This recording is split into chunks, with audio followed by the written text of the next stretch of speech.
guys, welcome back to the Love Letters from Lakyn podcast. This is your host speaking, Lakynolmsted. Hi, if you've never met me before, this is me. Go ahead and go listen to all my podcast episodes. Thank you. No, I'm just kidding, but welcome if you are new here. Thanks for joining us. Happy holidays. You guys, I am so tired. It is 4:30 p.m. right now. The sun is literally setting in like 30 minutes, and that genuinely depresses me to my core. I am trying to get this episode done before the sun goes down, so we will see how that goes. I've had the busiest week. I've had the busiest day. If you've noticed, I have a full beat on my face right now. I'm literally in full face makeup because I just did some content for Motel Rocks. Go check it out on my TikTok. It'll be up on my Instagram in a few days, but this is what I was keeping from you guys last week. They reached out to me on TikTok, via TikTok, and were like, hey, we want to send you a few pieces in exchange for just a TikTok and an Instagram story. Toby, you don't need to go out there. Also, guess what? We got lucky last week, but my sniffy nose is back. So there will be lots of me editing that out today, which really sucks for me, but it's whatever. We're going to deal with it. I also tripled, quadrupled checked that my microphone was recording and that my iPad is recording today, because that literally made me so upset last week whenever I realized halfway through that I had just recorded the last the back of the episode, the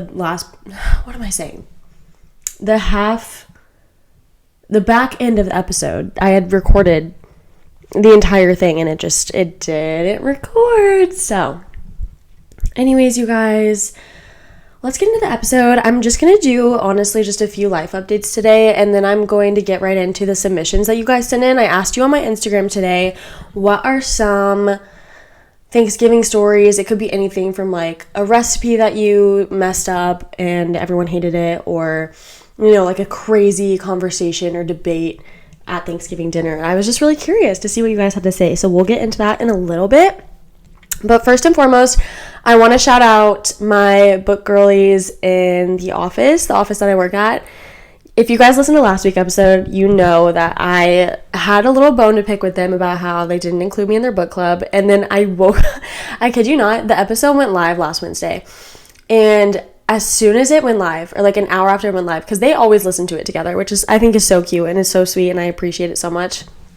It went live Wednesday morning. They listened to it in the office, I think, all together, and I woke up from a 2-hour nap and from a bunch of texts from them, and they had added me to the book club, invited me on Fable, giving me the schedule and everything. They changed our group chat name to, I think it's called Vibes Only Book Club. Let me check.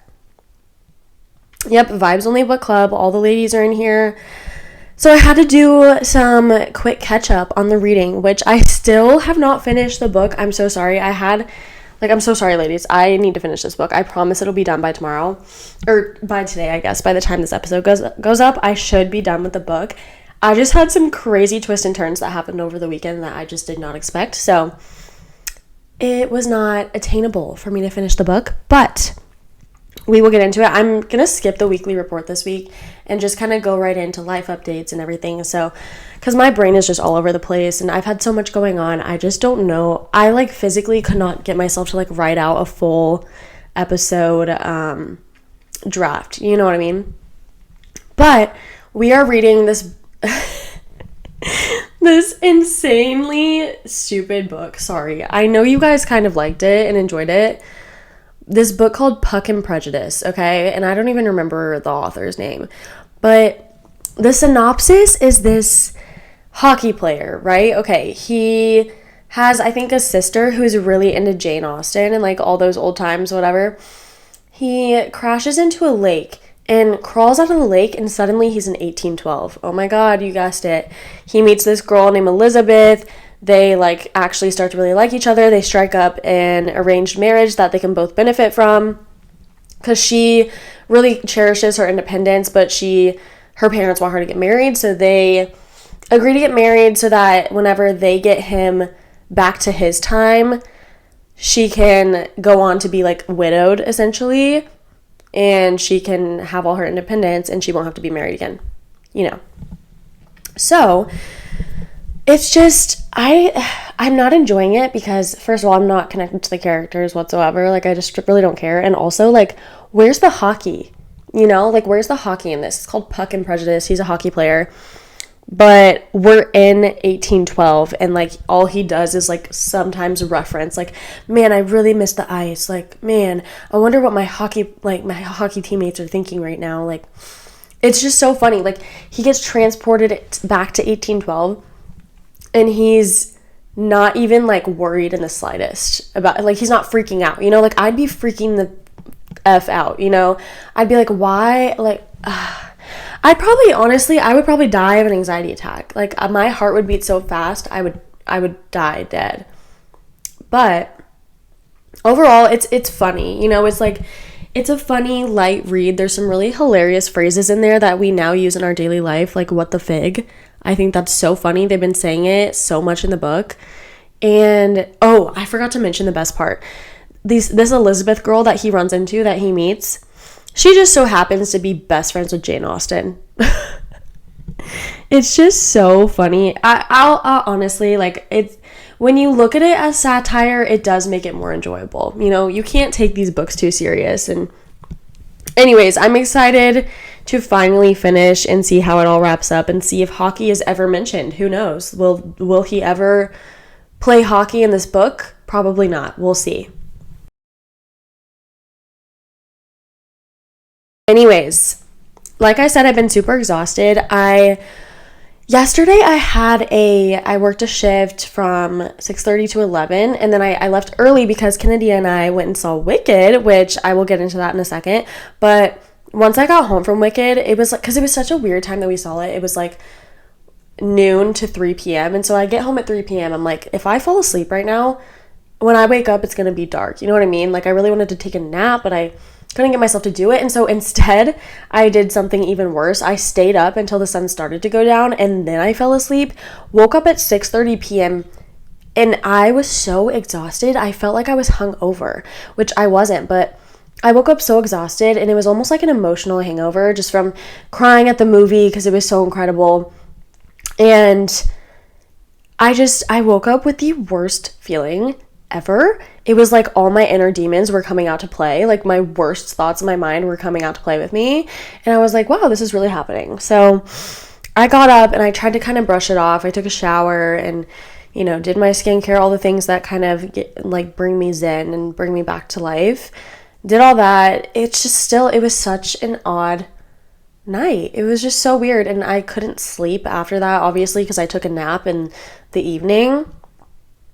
I don't know, yesterday was really weird, and I was texting my friends about it, and they were like, yeah, honestly, I'm feeling the same way. Like, my sister-in-law was feeling the same, all my best friends were feeling the same way. I'm like, what's going on? Grace was like, well, Mercury is in retrograde, and I was like, you know what? I don't even know what that means, but I'm gonna blame it on that. I'm just gonna blame the bad mood on that. It's also just like, it was like 70 degrees over the weekend here, and then boom, it immediately dropped like below freezing these past couple days, and it's just really hit me that it's winter and that the days are so short, and it's just so depressing, and my mind is not ready to accept it, but like my body slowly is, and it's just, it hasn't been fun. I'm also really pale right now, and I need to self-tan. I left myself to do all the most important things I need to do this week for today, such as recording the podcast, doing my Motel Rocks content, which, to be fair, like, one of the posts for Motel Rocks was due today, and I felt like I needed to do it the day of. Why? Hello? Hello? Hold on, Miss Lakin. Hey, I'm recording the podcast. Say something. Can you let me in? I'm trying to surprise Ashlyn. Oh my gosh. Yeah. Wait. Whatever. Let me text my mom because I'm recording. Oh. Alright. Oh my gosh, wait, that's so cute. We heard it here first on the podcast. Okay, wait. Right. Bye. See ya. Oh my god. Okay, guys, texting my mom.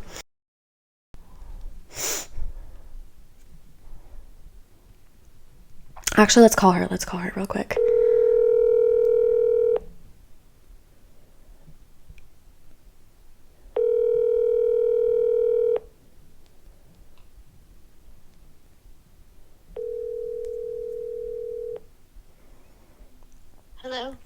Mama, you have to let Price in the front door. He's surprising Ashlyn.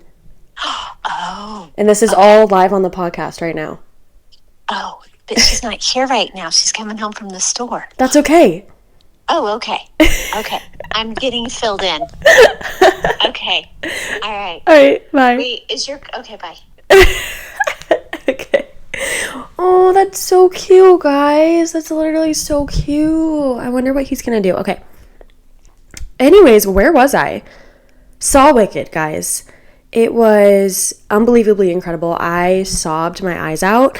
It was so moving, especially like I've never been like, a huge theater nerd, but I have like, I don't know how to explain it. I'm not like the most extreme theater nerd, but I'm definitely an extreme theater nerd. You know what I mean?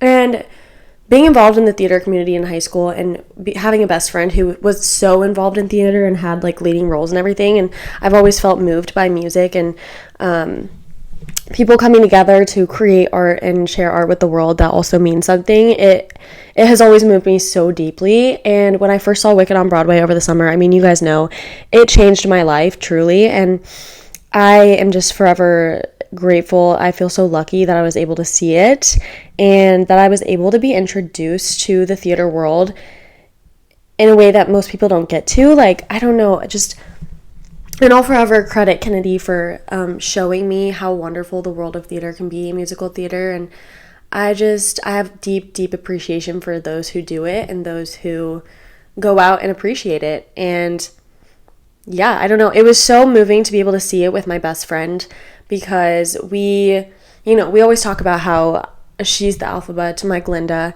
and it truly is, there's more themes to the story of Wicked than just friendship, but when I think of it, I think of Kennedy, and I think about Glinda and Alphaba's relationship and how they both want different things in life, but they're both always cheering each other on to do those different things, and they're always with each other, and I just think that's very touching. And yeah, I don't know. It was so incredible to hear those songs, especially being a longtime Ariana Grande fan, being able to see her live out her dream role. It was so special, and it's been so special to see in her press interviews and everything. And I know people are, getting mad at her for crying all the time, her and Cynthia crying in every single interview. But if that was me, y'all, I fear I would be worse because you guys know me. I'm an emotional wreck. I cry all the time, not just like over sad things, but over happy tears too. I cry pretty much in almost every situation. I cry when I'm mad, I just have always been a big feeler. I feel things very deeply.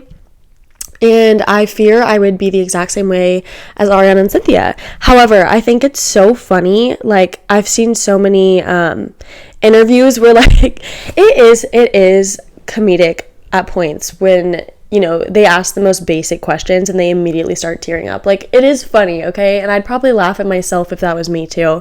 But this week I've just been really, like I said, I've just been really busy holding space for the lyrics of Defying Gravity, and I didn't know that was happening, but like as a person in queer media, I'm sorry, I can't keep up with the bit. I really hope that you guys understand what I'm saying, but it was incredible. I think that even if you don't know anything about Wicked or The Wizard of Oz, I think you should do just like a quick Google search, figure out the basics, and go see Wicked Part 1. It will change your life. If you ever find yourself in New York City, definitely go see Wicked on Broadway. See some other shows too. Open yourself up to the world of musical theater. It truly is life-changing, and I think everyone should experience it at least once or twice in their lifetime, but when we went and saw it, they were out of the Wicked popcorn tins, like the reusable ones. I was so sad, I almost cried,